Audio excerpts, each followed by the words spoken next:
This show and everything else on Complex Action is made possible by the generous support of our patrons on Patreon. Go to patreon.com/complexaction to learn more. Let's see. So we talked about the community. We talked about a lot about the setting and whatnot. I think there's a question here that I wrote down that I wanted to ask. So, you mentioned at one point that Shadowrun seems to have lost that voice of optimism. So who back in the day was the voice of optimism? I think, in particular, there was a guy named Captain Chaos, who from the very earlier books was kind of the moderator of the Shadowland BBS, and he basically like corralled everybody.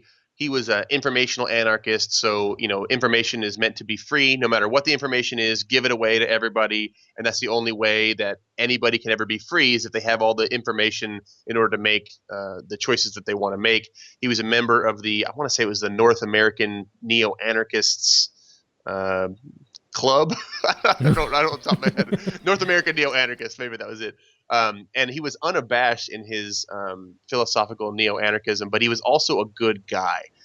He was always taking up for people. He was always kind of like, putting if there was somebody get out of control or being hateful, he would always shut that down. He was a good moderator, and his philosophical neo-anarchism didn't seem to put off anybody who was on Shadowland. They all just kind of understood that, and as somebody who was as anti-corporation, as anti-nation as Cap was, he was, I think, ultimately hopeful.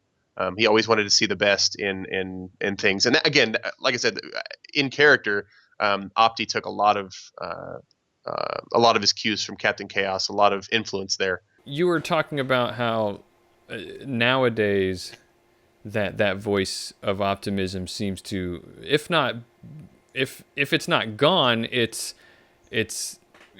hard to find. What about when you said that? One of the first things that popped in my head was when you were talking about Shadowrunners who just it's just all about just Shadowrunning for Shadowrunning's sake and everything. Yeah. One of the first characters that popped into mind that I do know about from my dipping my toes in the Shadowrun lore is Elijah.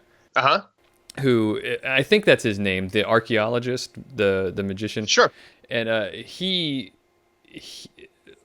isn't he one of those voices of one of those people who's in Shadowrunning because like he's in it for the love of something else. It's not Shadowrunning. It's the right. the seeking knowledge and yes. whatnot. What do you think about that? It's an interesting example. What's the book called? I forget what the book he's in. He was in a novel where he featured prominently. I can see it on my bookshelf. Frost and Fire. Yes, Frost and Fire. Thank you. And if you read that book, he does come across as a Shadowrunner only reluctantly, and he wants this knowledge, and he's seeking after the higher truths and things like that. The thing about him that makes him more similar to the current crop of Shadowrunners is that seems very willing to sell out his teammates and to do whatever he needs to do in order to get that knowledge, right? So sure. It's not money he's after, and it's not Shadowrunning just to Shadowrun, but he does have a lot of those traits of the current crop of Shadowrunners where he'd be willing to sell out people close to him if it means that his ultimate goals are met. And I think that's the thing about Cap and the thing that Opti kind of tries to teach is that no matter what your goals are, if you are willing to sacrifice your morals in order to get there, then your goals will probably be tainted and darkened sure. by what you need to do to get there. There's that old saying like the ends justify the means, and I think that Cap, and maybe I'm reading too much into Cap. Maybe I'm trying to put something on him, but at least for Opti, I can speak to this.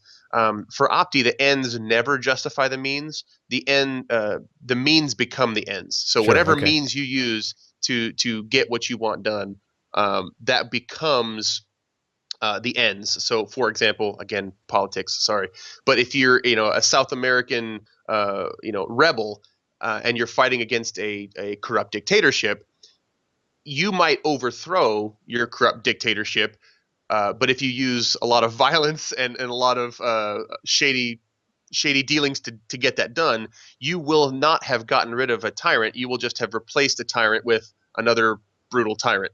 Right. It just happens to be you, and that doesn't necessarily help anybody in the long term. It just kind of keeps status quo going in a similar way. So, like Martin Luther King Jr., to paraphrase, hate can't kill hate. Only love can do that, Sure. right? So if you're going to just replace that thing that you're fighting against with more of the same, except it happens to be you, that's not going to make anything different. I think Opti wants to, again, kind of say that there's a better way to do, even if it's Shadowrunning, even if you're breaking the law on purpose, Right. there's a way to do it that can have an overall positive effect, especially if the people making the laws are the most corrupt among us. So Opti views Shadowrun as a humanism. Yeah, in a lot of ways. I think he views Shadowrunning as one of the only sane responses to the world in which insane tyrants rule. Yeah. Right, and he's very much, about his fellow man and bringing and enriching and enhancing the human experience, Yeah. so that we can all just get along. Yeah, I mean, you will notice if you listen long enough, you will notice that Opti is not a saint, and he's not perfect at this. But Sure.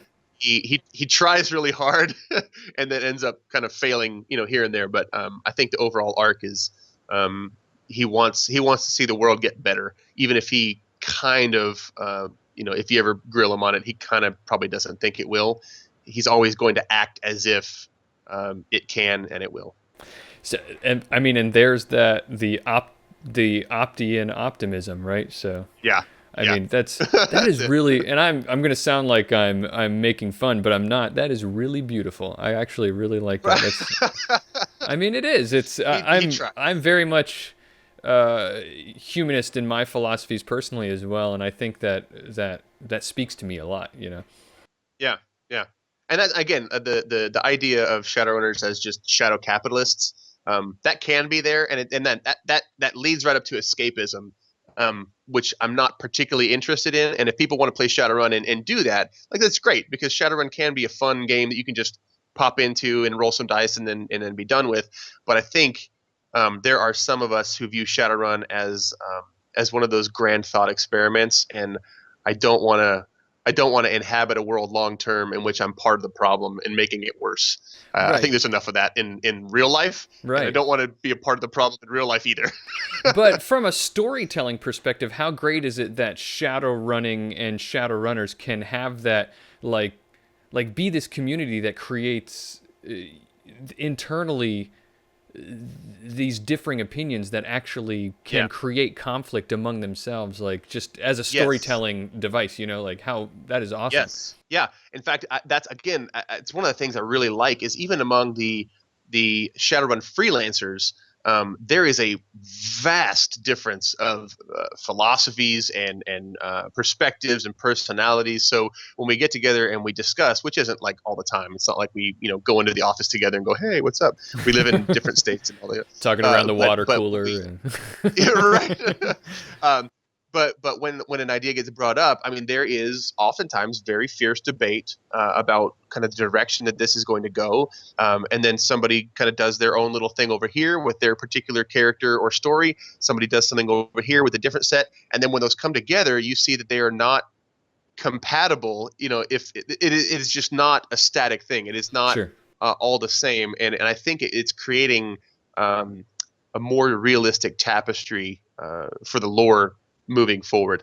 But again, and I had to keep stating this, I don't think there's enough of a hopeful presence, and I don't think the neo-anarchists have gotten their due. So we'll see where that goes. Yeah, I'm with you on that.